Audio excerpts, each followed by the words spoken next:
नमस्कार दोस्तों आज सुबह से ही बारिश हो रही है और मैंने कई बार घर से निकलने के लिए सोचा, लेकिन बारिश के कारण पानी जगह जगह भरा हुआ था। लेकिन अभी थोड़ी देर पहले ही जैसे बारिश खत्म हुई, मैं घर से निकला और जैसे ही मैं हापुड़ अड्डे चौराहे तक पहुंचा तो वहां तक जाते जाते ये बारिश दोबारा बहुत तेज हो गई और मैं आप देखिए दोबारा मैं बारिश में भीग गया। आज मैं बुलेट तो नहीं रहा, आज मैं स्प्लेंडर बाइक लेकर आया हूँ। ये नई वाली बाइक है स्प्लेंडर, जो मिली थी। अब इसी से मैं घर से निकला हूँ, लेकिन अब बारिश तेज हो गई तो अब जैसे ही मैं आरजी कॉलेज के पास जो सेंट थॉमस स्कूल है यहाँ पहुंचा तो काफी तेज बारिश हो गई और मैं काफी भीग भी गया हूँ। इसलिए मुझे यहाँ देखिए, ये जो चौधरी बाइक सर्विस सेंटर है, ये मेरे मित्र है पप्पू चौधरी जी, उनका सर्विस सेंटर है। मैं यहाँ रुकूंगा सबसे पहले क्योंकि मैं काफी भीग चुका हूँ। चौधरी साहब से बात करूँ। चौधरी साहब क्या हाल है? बहुत बढ़िया सर, बहुत बढ़िया। बस चौधरी साहब एकदम बढ़िया। आज तो बारिश में पूरे भीग गए। जी जी, बहुत आज सुबह से बहुत अच्छी बारिश हो रही है। मेरठ वालों की तमन्ना पूरी हो गई। बहुत कहते थे मेरठ वाले हमारे यहाँ मानसून नहीं आता, लेकिन इस बार ऊपर वाले ने सबकी सुन ली। मानसून ऐसा दिया है कि घर से बाहर नहीं निकल रहा आदमी बिल्कुल नहीं। चौधरी साहब ये बताएं, पड़ रही है तो भाई लोग भी कम आ रहे होंगे सर्विस कराने के लिए यहाँ पर? हाँ, थोड़ा सा एक्चुअली संडे का दिन है। संडे के दिन हमारे पास काफ़ी अच्छा वर्क रहता है, लेकिन बारिश की वजह से आज थोड़ा हल्का है। लेकिन जो पहले का पेंडिंग काम है वो चल रहा है एक्चुअली में। अरे सड़कों पे लोग भी काफी कम दिखा रहे हैं, पानी भरा हुआ है। काफ़ी भीड़ कम है, आप देख सकते हैं सड़कों पे हमारे। अरे चलो चलिए, मैं पहले आपका सर्विस सेंटर एक बार दिखा देता हूँ अपन दोस्तों को। दोस्तों देखिए, ये चौधरी साहब का सर्विस सेंटर है। यहाँ देखिए बैठने के लिए भी काफी अच्छी व्यवस्था की हुई है। लोग यहाँ आके बैठते भी हैं और जो सर्विस करते हैं, सर्विस कराने आते हैं वो यहाँ पर बैठते हैं। काफी उचित व्यवस्था यहाँ पर की गई है। आप देखिए वॉशिंग के लिए भी यहाँ पर बढ़िया व्यवस्था है।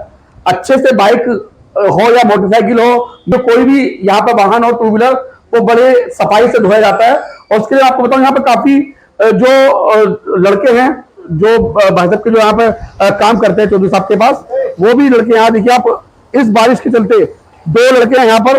एक तो महबूब है, महबूब भी आप देखिए बारिश में काम कर रहा है। दूसरी तरफ ये मोंटी भी है, मोंटी भी काम कर रहा है। काफी अच्छी सर्विस करते हैं दोनों लड़के, काफी मेहनत करते हैं और काफी दूर दूर से लोग यहाँ पर आते हैं। लेकिन अगर मैं सर्विस सेंटर की बात करूँ चौधरी साहब के, तो 35 साल पुराना ये सर्विस सेंटर है। पहले चौधरी साहब के जो पिताजी हैं वो इस सर्विस सेंटर को चलाया करते थे। फिर चौधरी साहब के जो बड़े भैया हैं वो इस सर्विस सेंटर को चलाया करते थे और अब खुद चौधरी साहब इस सर्विस सेंटर को चला रहे हैं काफी लंबे समय से। चौधरी साहब की इससे पहले जो दुकान थी वो वेस्टर्न कचहरी रोड पे थी। अब उसके बाद यहाँ जो सेंट थॉमस स्कूल है उसके जस्ट बराबर में, सबसे पहले इंदिरा चौक पे भी थी सबसे पुरानी दुकान। अच्छा कहाँ थी? इंदिरा चौक भगवती फर्नीचर की बराबर में पहली ब्रांच हमारी। अरे किस नाम से थी? Chaudhary bike service centre. अच्छा, वहां तो बड़े भैया बैठते थे। बड़े भैया बैठते थे, मैं भी वही था पहले। उसके बाद में हमारी दूसरी ब्रांच यहाँ पे रही है, तीसरी यहाँ पर रही है। चौधरी साहब अभी तो बहुत सारी बात करनी है आपसे। आपको जो जिस तरह बचपन में बाइक चलाना सीखे थे, पेट्रोल निकालते थे, वो बात भी आपसे बैठ के करेंगे। एक्चुअली में शुरुआत जो होती है बचपन की, उस टाइम पे बड़ा क्रेज रहता है बाइक चलाने का। तो हमारे फादर के पास एक लूना विक्की आती थी, लूना।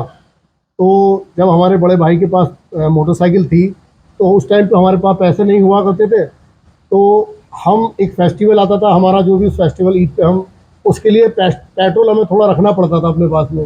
तो मैं भाई के बाइक में से थोड़ा थोड़ा पेट्रोल निकालता था उस लूना के लिए, कि दीवार पे मैं ऐसे अपना चलाऊँगा पेट्रोल डाल के। इस वजह से जो है मेरे भाई सोचते थे कि गाड़ी एवरेज कम दे रही है मेरी, तो उन्होंने अपनी बाइक का इंजन भी खुलवा दिया।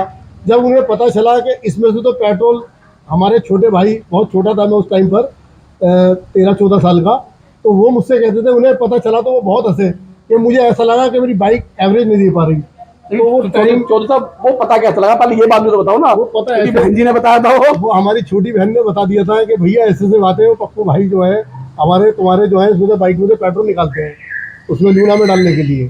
तो उन्हें ऐसे पता चला था एक्चुअली में। अच्छा, एक बार को तो उनका भी ये रहा होगा, भाई मैं इतना बड़ा मिस्त्री हूँ और उसके बाद जब मेरी बाइक पेट्रोल एवरेज दे रही तो मैं दूसरों की बाइक कैसे करूंगा? इसीलिए उन्होंने थोड़ा सा बहुत मतलब काफ़ी जतन करे उसमें एवरेज के लिए। लेकिन जब उन्हें पता चला तो वो एकदम शॉर्ट, बहुत ज़्यादा उन्हें वो लगा।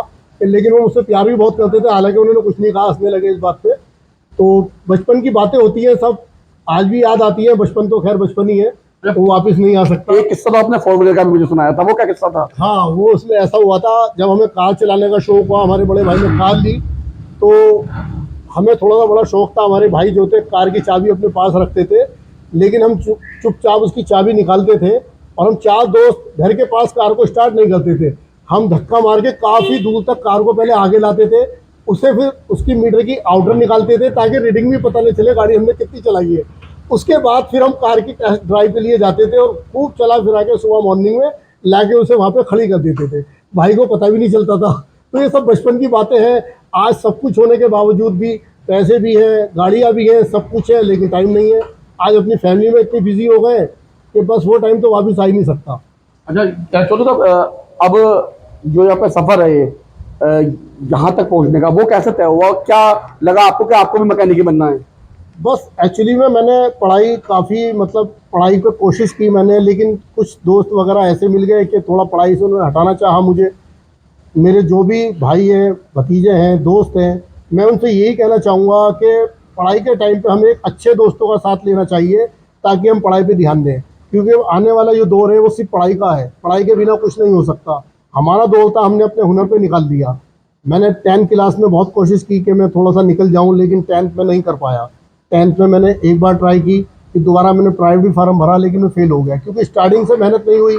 उस टाइम पे ग्रुप अच्छा नहीं मिला शुरुआत में, तो नहीं कर पाए। उसके बाद में फिर ये सोचा कि चलो यार, अपना ही खानदानी काम है, पुराना काम है, तो फिर अपने इस लाइन में मेरे भाई मुझे अपने साथ ले गए। तो मैं अपने भाई के पास 20 साल रहा उनकी शॉप पे, इंदर चौक वाली पे।